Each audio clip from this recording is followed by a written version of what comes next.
Hey guys, and welcome back. Today we're going to do this really easy dry brush and nail stamp design. So I'm going to show you how I do my dry brush design. And what I do is I try to take off as much polish from the bottle. A lot of people like to brush it on like anything with a surface like tissue paper or a paper, anything with a flat surface. But I like to do this because to me it seems more simple and easy. But you can do it any way you want to. It's just my personal preference.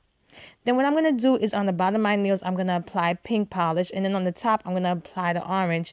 Now, you can do a typical dry brush and do one on top of the other. But I just love the way this process looks.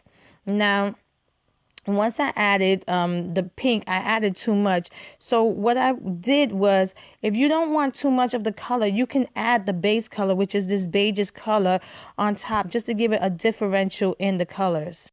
Now, using my Bundle Monster Nailstamp4fun nail plate, I'm going to apply some black polish onto this nice lacy design. Now, this is a cool plate because it has a lot of lace designs on it that are really, really pretty.